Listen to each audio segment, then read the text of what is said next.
So are we going to hell in a handbasket, or are we going to use the astrological alignment of Barbaults Basket to our advantage? Everybody seems to be calling this the biggest astrology transit of the century. And while I understand why astrologies are excited about it, I think that headline misses the real story. So if you think that the universe is simply going to flip a switch between the 15th and the 25th of July and your life will magically change, you're probably going to miss the very opportunity that this transit is offering us. This is a significant moment, but not because something suddenly begins. It's significant because we're reaching a peak in a story that's been unfolding for years. Our two planets don't work overnight. They move really, really slowly, revealing patterns that have been developing beneath the surface long before we become consciously aware of them.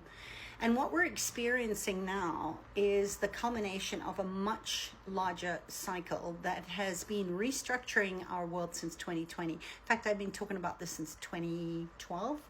And the pattern everyone's talking about is known as Barbaults Basket because it was named after the French astrologer André Barbault, who devoted his entire life to studying the cycles of the outer planets and their relationship to major historical events.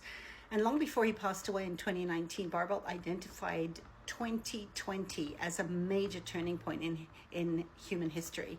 But he wasn't predicting an instant golden age or a magical week where everything would suddenly be fixed and we'd all wake up. He understood that these planetary cycles describe long periods of transitions, restructuring, and evolution, and they reveal the changing architecture of society and consciousness. They show us when old systems have sort of reached their limit and new possibilities start to emerge. And that's why this transit matters, not because it's creating change, but because it's highlighting the change that's already been taking place. So, big breath, because between the 15th and the 25th of July, Jupiter, Uranus, Neptune, and Pluto are all aligned in a very rare geometric configuration known as Barbaults Basket. Jupiter sits in Leo and they're all at 4 degrees. So Uranus in Gemini, Neptune in Aries, and Pluto in Aries. And Saturn remains really close to Neptune, and that continues the theme that began earlier this year. Over the next 10 days, the aspects perfect one another. Uranus trines Pluto, Jupiter opposes Pluto, Jupiter trines Neptune, Jupiter sextiles Uranus, Neptune sextiles Pluto. And when you map these together, they create this beautiful basket configuration with Jupiter opposed Pluto, forming this tension across the top, while Uranus, Neptune, and Pluto create this beautiful supportive structure beneath. On the 19th of July, the moon moves into Libra and becomes the handle of the basket, bringing this huge collective pattern into our personal emotional experiences. And there's a similarity in the stock markets in the way that they do it, where there's a cup and handle. So personally, I think that a little misleading to say, oh, this is going to change everything, because the opportunity really arrives looking like a beautifully wrapped gift. Often it arrives disguised as disruption. And I always say that we have chaos when we're going to change something, when something no longer fits. So if your career suddenly feels meaningless, or your identity you've built your life around begins to crack, or there's a certainty that you thought would always be there and it's starting to dissolve underneath your feet, we tend to arrive at all these places, like these turning points that are uncomfortable and uncertain, because that's how we grow and evolve. That's where transformation begins. And at the heart of this basket is this very powerful opposition between Jupiter in Leo and Pluto in Aquarius. And Jupiter in Leo wants expansion. It wants you to be confident and creative and visible, and to have the courage to fully express your truth. And this reminds us that we're allowed to take up space and be who we came here to be. But Jupiter expands everything it touches. So confidence can become arrogance, leadership can become control, personal ambition can lose sight of the greater good. And across the sky, Pluto in Aquarius asks a much deeper question: who holds the power? And we can see that dissolving on the global stage, and what needs to change, and what identities were built from survival rather than truth.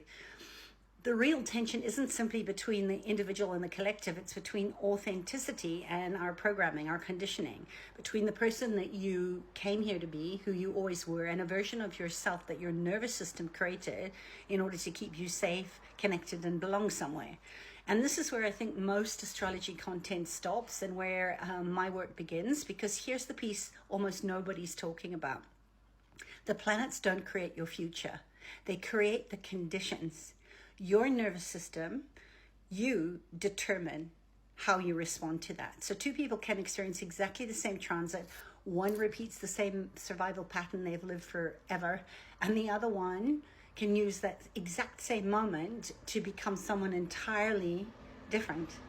And the difference isn't astrology, it's the operating system, the programming running underneath your thoughts, feelings, emotions, and the decisions and your patterns, right? Your patterns lead to the behaviors, and you call it personality when it's actually protection. And the moon is in here too. And this enormous collective energy suddenly becomes very deeply personal because the moon brings up all those watery emotions. Libra wants harmony and balance and connection, but that can also show us where we've mistaken keeping the peace for abandoning ourselves.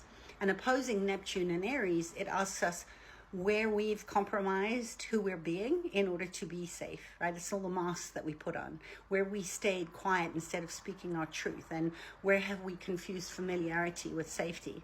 Where are we still organizing our lives around protective patterns that were once necessary to keep us safe, but no longer serving who we're becoming? So Uranus and Gemini is all, Gemini's a communicator. It continues changing the way information moves through the world. And we're already seeing rapid shifts in technology and artificial intelligence and fake news and media and communications. And Neptune in Aries is asking an even deeper question. It's asking, who are you underneath the roles and identity and the labels that you've inherited? Pluto is going to continue dismantling outdated power structures, while Jupiter asks you to step more fully into your own creative authority. And together, these planets aren't simply forecasting events, they're inviting us all into a very different relationship with ourselves. And this is why I believe this moment matters so much. Not because the sky changes your life, but because it creates a powerful window to consciously participate in your own transformation. It's fine-tuning your signal that you're putting out there. And astrology reveals the timing. It doesn't make the choices for you. That choice still belongs to you. Which brings me to why I'm inviting you to join the Break the Pattern 3-day experience, which starts on the 21st of July. It isn't random. It aligns with the Jupiter support of sextile to Uranus, an aspect of expansion and liberation and new possibilities. But after helping thousands of people over the past, 25 years, I've learned a lot. And the biggest thing standing between you and your next chapter isn't your circumstances. It isn't the astrology or Mercury retrograde. It isn't even your mindset. It's the protective pattern your nervous system developed years ago, probably pre-7-year-old, to keep you safe. And the universe may be sending the blessing, but your protective pattern may be sending it back because it's unfamiliar. And what's unfamiliar is dangerous. It doesn't feel safe. So break the pattern isn't about manifesting harder or thinking more positively.